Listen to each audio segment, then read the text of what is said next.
Greetings, my beautiful friends. Welcome back to drawing class. Last week we talked about memory and the power of objects to transmit information through time. We studied Rembrandt's De Shelp and this tradition of using chiaroscuro, or light and dark, to create a dramatic effect. Today, we discuss a different kind of still life. So take out a pen and paper, lay out the frame, a little larger than the size of your hand this time, and draw your own version of Mucci's 6 Persimmons, just to warm up while I rhapsodize about this deceptively simple little drawing. And I'd hatch in the values using only vertical lines. Try it. And remember to start lightly, maybe blind contour or gesture in the general shapes first. But also be sure to use some kind of vanishing edge or illusory contour, like we saw in the Kanisa triangle illusion, for part of the light persimmon on the left. And there's no real outlines in the ink painting, so your early mapping out and blocking in of the shapes should be done with very fine lines. And as you copy Mucci's drawing, notice that there's no table and no shadows. It's groundless, like the mirror mind, or groundless condition of all things that they like to talk about in Zen Buddhism, groundlessness. The floating persimmons also feel timeless, unplaceable. We might also notice that this drawing is about repetition, order, pattern, but it's also about diversity and spontaneity. Not only are the persimmons all different, but their relationships are also different. The two on the left, for example, are just barely touching. See that? It's such a delicate moment. But then we see a gap, and the smallest persimmon is pushed forward. And then the next persimmon, the darkest one, is pushed back a tiny bit and almost touches its dark gray neighbor, but not quite. See the sudden visual tension? Tension grabs attention. Then the next two persimmons clearly overlap, which is a classic way to evoke the illusion of space in a drawing. The variety of relationships is important, as is the vertical thrust of the stems to balance the overall horizontality of the composition, and those stems, like arrows, point up into the empty space, bringing more attention into that space. The darkest and largest persimmon is off-center, but it appears balanced because the smallest one is pushed forward. And also notice the subtle illusion of rotation with the shapes of the stems and the leaves. James Cahill compares Mucci's successful drawing of persimmons to others like it that just kind of miss the mark. They're too uniform, too cluttered, too predictable. And Cahill also offers this photo of a possible setup, but I think it's clear that Mucci probably worked from his imagination. In any case, 6 Persimmons was pretty radical and funny at the time that it came out. This idea of presenting a simple, childlike composition as an expression of the highest, most mature Zen painting, that was wild. But this neoteny, or faux naivete, although it was avant-garde or leading edge at the time, Cahill points out that Mucci's exaggeration of the value changes, like what we do in our value scale warm-ups, that wasn't anything new. Mucci was playing with a convention that had been around for a long time in Zen painting. In this particular sequence, 1, 2, 3, 5, 4, 1, with the lightest values at the edges. It's really the inverse of chiaroscuro, isn't it? But it's also used often in Zen paintings of mountains, bamboo, pine trees, flowers. And Cahill suggests that Mucci is telling us to read 6 Persimmons as a kind of landscape, but one with no horizons, no ground. But where else do we see Mucci's composition? It is similar to portraiture. You know, take off your glasses and the persimmons look like 6 heads, all lined up for a family picture. I also see actors lined up on stage for the curtain call. One, stepping forward, taking a bow. The repetition or visual echoes in Zen painting doesn't just suggest misty atmosphere.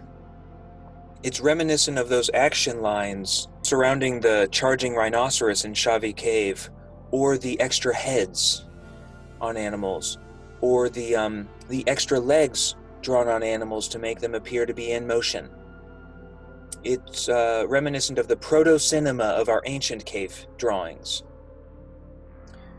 What this means is that the fading copies of a form in a drawing suggest movement, time, atmosphere, and transformation. Six Persimmons also reflects this trend in East Asian Zen painting to leave plenty of space around the subject, to draw space, and draw attention to space. Actually, it kills two birds with one stone. It leaves room around the drawing for a possible mat and frame, and it gives the viewer more room to dream. Why persimmons, Muchi? Well, it's important to know that persimmons are tremendously popular in Asia. They're an autumn fruit and are therefore a symbol for autumn, which is a time for reflection on transformation and death. Zen paintings, like Zen poems, are often parables compressed and coded through seasonal landscape symbols. They're kind of like, these landscape symbols are kind of like visual tropes that set the stage for another story, the real story. It's like disguised symbolism or layered metaphors. Who knows? This Zen painting of fruit may be a way to indirectly point to the Zen story of the strawberry, which is all about a person's death. The lion and the strawberry. But it could be about something else. Persimmons are they're a really tough fruit, hard and bitter, and they take a really long time to ripen, but when they finally do, they get extremely soft, even mushy, and are so sweet. My God, the texture is divine. In Japan, they're also dried, and for months, everywhere you go, you see orange persimmons hanging from places. It's beautiful. And when they're done maturing, the once bitter fruit becomes candy. Literally, it's eaten as candy. People also tend to mature and find the sweetest moments of life at the very end. I open at the close. Or we find the sweetest moments of life, we find life to be very sweet and precious when we keep its end in mind. Which is the point of Memento Mori, or still life drawings, death reminders. They help us live better lives, more balanced lives.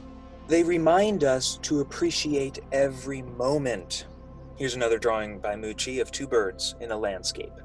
What I find interesting about Buddhist art in East Asia is that these kinds of ink drawings of birds and fruit, they're displayed in temples, where a Buddha or a deity would normally be displayed. It's a strange moment, approaching a Buddhist altar, covered in flowers and candles and incense and other offerings, and in place of a Buddha, you find a drawing of rotting fruit. I guess in a way, from a Zen Buddhist perspective, this painting of persimmons is also a painting of God, of ultimate truth.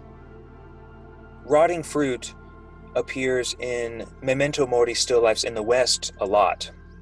And that empty shell that we studied last week is another classic Memento Mori still life symbol. And European artists drew flowers, bones, hourglasses, even skulls and dead animals for their Memento Mori still lifes. But really anything can be a Memento Mori. Anything can remind you that you are going to eat it, my friends. Let's zoom out a little bit before we go. Six Persimmons is an example of Zen art. And Zen is a specific sect of Buddhism, which is a major world religion. Zen, or Chan in Chinese. It literally means meditation. And at the Chinese and Japanese Buddhist universities and monasteries, there's a tradition of people who practice blending meditation and drawing into a kind of brush yoga, called in Japanese shodo. And people train in drawing and calligraphy like it's a martial art. At the beginning, they bow to the paper, then they bow to the ink, and then they bow to the mirror mind. In martial arts, you always bow to your partner. And it turns out that Kung Fu and Zen Buddhism were started by the same guy, Bodhidharma, the first Zen patriarch. And this is important to know because Muchi's Six Persimmons is a popular example of Chan painting, or Zen painting, and is therefore situated within the framework of Buddhist philosophy. And one theme that comes up in discourses about Zen Buddhist philosophy is the role that objects play in the transmission of insight. In fact, insight through objects is a kind of official Buddhist knowledge transmission outside the scriptures. And this principle of object transmission is most obviously demonstrated in the flower sermon, also known as the wordless sermon, which is a 1,000-year-old Chinese sutra. In the story, "Thus have I heard, at some beautiful site up on a hill surrounded by trees, the Buddha said he'd give a sermon on the ultimate truth.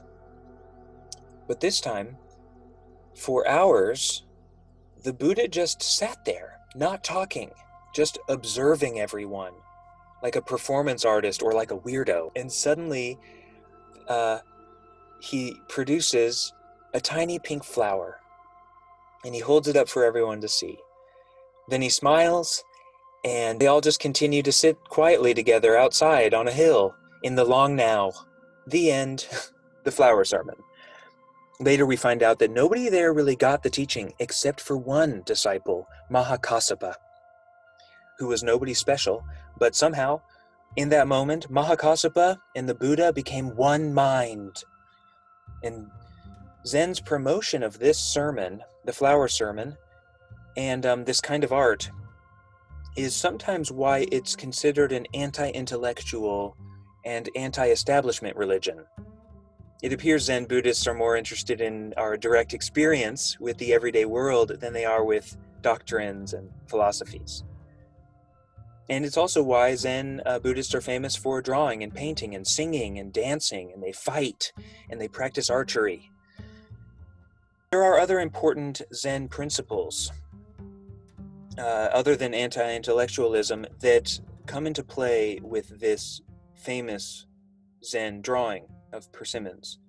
Principles like joy, freedom, playfulness, spontaneity, what they call brush energy, and also that childlike openness and curiosity referred to as the great beginner's mind.